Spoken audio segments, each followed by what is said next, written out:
Nomor ketiga, orang yang Allah Subhanahu wa taala memiliki hak membenci untuk dirinya adalah orang miskin yang sombong.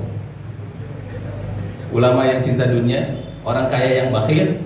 Yang ketiga adalah orang miskin yang sombong. Di dunia Allah sudah takdirkan dia miskin, tapi dia sombong, gak mau taat kepada Allah. Allah lebih benci daripada kepada ulama tadi, lebih benci kepada orang kaya tadi, bencinya sangat kepada orang miskin yang sombong tadi. Anja Channel.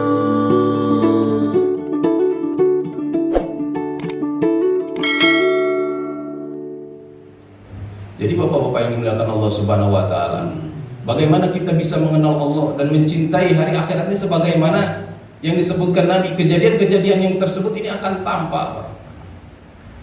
Sekarang seperti halnya cerita saja, tapi wallahi diawali dengan kematian, kata para ulama, maka ketakutan tersebut akan memuncak sehingga orang kafir pun masuk alam kubur imannya disempurnakan oleh Allah Subhanahu wa taala.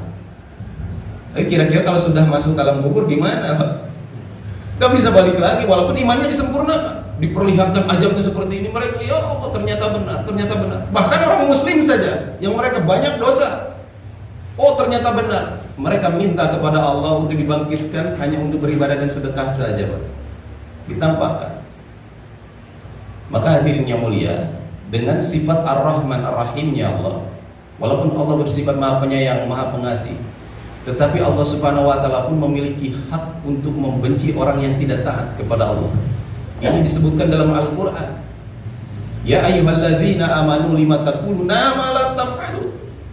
Wahai orang-orang yang beriman, mengapa kalian mengatakan tetapi tidak diamalkan? Kamurat maqtan indallahi an taqulu ma la taf'alun. Sesungguhnya Allah benci kepada orang yang mengatakan sesuatu yang tidak dia amalkan. Kalimatnya benci. Perkara mengatakan sesuatu yang tidak diamalkan. Bapak-bapak, alhamdulillah, ahli soleh-soleh, Pak, berjalan ke masjid diamalkan, wudhu yang sempurna diamalkan. Tinggal pengaplikasian dalam kehidupan sehari-hari hasil daripada sholat subuh kita ini yang ini harus diamalkan. Dimulai dari takbiratul ihram, ucapan Allahu Akbar, maka di luar sholat pun besarkan Allah. Di dalam sholat diakhiri dengan salam, maka perbanyak salam.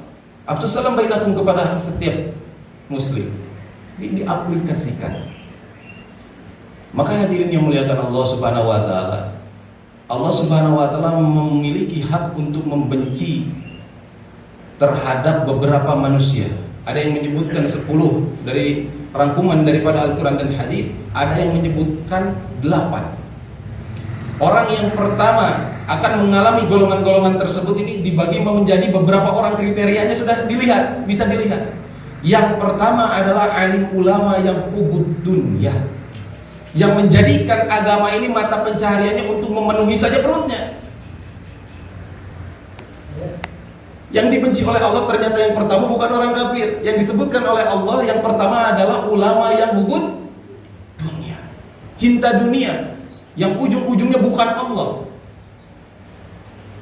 Kita enggak melihat siapa-siapa, tapi mungkin hari ini pun bapak-bapak sudah bisa melihat apa yang disajikan dalam media. Berpihak kemana orang-orang, sudah bisa dilihat, Pak. Ini janji Nabi. Orang yang belum saja sampai ke hari kiamat itu sudah terlihat, arahnya kemana sudah terlihat. Orang yang kedua yang dibenci oleh Allah Subhanahu wa taala adalah orang kaya yang bakhil. Bakhil tuh lain pedit deui, leuwih koret, medit, bakhil banget. Kalau orang datang tuh masya Allah, prasangka buruk sudah berkecamuk di dalam hatinya. Oh pasti dia minta duit. Itu ciri-ciri bakhil, hati-hati, Pak. Tapi kalau ada orang datang ke rumah ini mau minta-minta, Allah berikan ilham kita prasangka baik. Wah, ini mau jadi pertolongan saya nih, mengurangi hisab saya. Coba pandangannya rubah. Allah akan perbaiki prasangka buruk kita. Walaupun dia berulang kali, sering tuh setiap Jumat dia datang. Oh ya Allah, dia baru datang. Anggap saja seperti itu terus sampai Allah perbaiki hati kita. Atau kan udah setiap Jumat saja, kan terberat mengeluarkan 5.000 mah. Nyamanya. Daripada disiksa di akhirat, mending ngeluarkan 5.000 seminggu atau 15.000, enggak berat, Pak. Mungkin saja Allah letakkan ridho Allah di situ, nggak tahu Pak.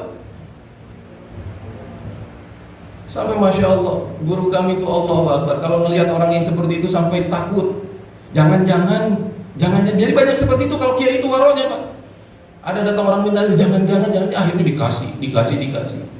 Lihat Sayyidina Husain, ketika didatangi orang tua yang menjamu perjalanan mereka ketika akan melaksanakan ibadah haji. Dijamunya walaupun hanya satu ekor kambing dibagi bertiga, Abdullah bin Ja'far, Hasan dan Husain. Ketika ke Madinah, tahu oh itu orang yang di perjalanan menjamu saya, Masya Allah, dibawa ke rumahnya Pak, ribuan dinar dikeluarkan, pergi ke kakak saya, pergi ke Hasan, berapa adik saya Husain ngasih sekian, diberi lagi yang lebih banyak lagi. Maka ditotalkan kata para ulama, itu hadiah untuk si fakir miskin itu triliunan rupiah kalau diuangkan Pak. Saking takutnya terhadap ada hak orang lain yang datang kepada kita tidak tunaikan. Maka orang muslim itu tahu bahwasanya hadis Rasulullah SAW, barang siapa meringankan urusan seseorang, Allah akan ringankan urusannya di dunia dan di akhirat. Kemudian bapak-bapak yang dimuliakan Allah Subhanahu wa taala, nomor ketiga orang yang Allah Subhanahu wa taala memiliki hak membenci untuk dirinya adalah orang miskin yang sombong. Ulama yang cinta dunia, orang kaya yang bakhil, yang ketiga adalah orang miskin yang sombong. Di dunia Allah sudah takdirkan dia miskin, tapi dia sombong, gak mau taat kepada Allah. Allah lebih benci daripada kepada ulama tadi, lebih benci kepada orang kaya tadi, bencinya sangat kepada orang miskin yang sombong tadi. Kemudian ada orang yang keempat. Orang yang keempat yang Allah Subhanahu wa taala memiliki hak untuk membencinya adalah orang tua yang panjang angan-angannya. Sesuai hadis Nabi SAW yang sudah melewati umur 40 itu, kalau masih dia tidak taat kepada Allah, ini sulit katanya untuk diluruskan. Nah, orang tua yang masih panjang angan-angan itu terhitung daripada umur puncak. Umur puncak itu 40 Pak, 40. Kalau seandainya dia masih banyak angan-angannya untuk memenuhi hawa nafsunya, Allah tuh nggak suka. Kemudian hadirin yang mulia, yang kelima adalah pemuda-pemuda yang malas. Ini pun Allah nggak suka. Pemuda yang malas. Yang keenam, orang yang cinta terhadap dunia, lupa terhadap akhirat. Kemudian orang yang cinta kepada kematian, cinta kepada kehidupan, lupa kematian. Yang terakhir, orang yang cinta bangunan, lupa sama kuburan. Ini 8 orang ini hadirin yang mulia, orang-orang yang akan Allah Subhanahu wa taala, jika dirinya tidak mau merubah keadaan dirinya, maka akan menderita dan akan termasuk terhadap 3 golongan yang telah disebutkan oleh Rasulullah SAW. Maka hari ini mudah-mudahan bapak-bapak yang hadir, Allah hindarkan tergolong daripada tadi orang-orang yang dibenci Allah, dan dimasukkan ke dalam golongan orang-orang yang akan dimudahkan dengan kendaraan-kendaraan di hari kiamat. Bapak-bapak yang soleh-soleh, para tetangga, Masya Allah, saya mohon doanya untuk kelancaran. Insya Allah besok berangkat, Allah mudahkan berangkatnya ini. Niatnya hanya semata-mata untuk mengharapkan ridhonya Allah Subhanahu wa taala. Mudah-mudahan kegiatan seperti ini dilanjutkan Pak. Program yang sudah dibuat oleh Pak DKM, Pak Bambang, Pak Nurullah ini dibangkitkan, didukung oleh bapak-bapak. Semangat untuk memakmurkan masjid. Mungkin nanti ngundang siapa, boleh didudukan dari mana-mana. Sifat orang yang beriman itu menerima ilmu itu seperti lautan. Datang aliran dari mana-mana, airnya kotor, kena limbah, kena najis, dia duduk saja seperti lautan. Maka Allah yang akan merubahnya. Tapi kalau dia sudah membuat bendungan khusus, hadirin yang mulia, khusus sungainya khusus, akhirnya nanti seperti katak dalam tempurung. Gak suka menerima perbedaan dari orang lain. Maka belajar, nanti siapapun guru, ambil saja kebaikannya. Ambil saja kebaikannya sesuai apa yang diucapkan oleh Rasulullah SAW. Jangan lihat siapa yang berbicara, tapi lihat apa yang disampaikannya. Kalau itu perkara hak, kenapa kita harus nafikan? Nah, mudah-mudahan kedepannya program-program ini dibuat. Masya Allah, Pak Nurullah sudah punya kembali Pak program-program khusus. Pak Andri juga bagaimana nanti ibu-ibunya kajian dua seperti dulu bisa berjalan lagi. Maka Masjid Al-Qadar ini akan hidup dengan amal-amal agama. Kemudian anak-anak kita mulai yang sudah balik dilibatkan untuk sama-sama sholat datang ke masjid Pak. Agar bagaimana dari kecil ini cinta terhadap masjidnya Allah Subhanahu wa taala. Bapak-bapak, itu saja yang bisa disampaikan. Segala yang benar datang dari Allah Subhanahu wa taala. Kesalahan mutlak daripada datangnya diri saya pribadi, kurangnya saya pengorbanan untuk agamanya Allah Subhanahu wa taala. Mungkin bapak-bapak ada yang mau bertanya mengenai tentang perkara iman kepada hal yang sesudah mati, sebagaimana hadis yang disampaikan. Boleh, Pak? Kira-kira ada yang bertanya?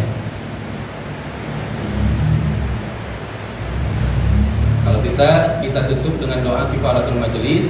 Mudah-mudahan Allah tidak hisab kelalaian kita dalam majelis talim dengan asbab doa kifaratul majelis. Subhanallah wa bihamdihi, subhanallahumma wa bihamdika, asyhadu an la ilaha illa anta, astaghfiruka wa atubu ilaik. Assalamualaikum warahmatullahi wabarakatuh. Anja Channel.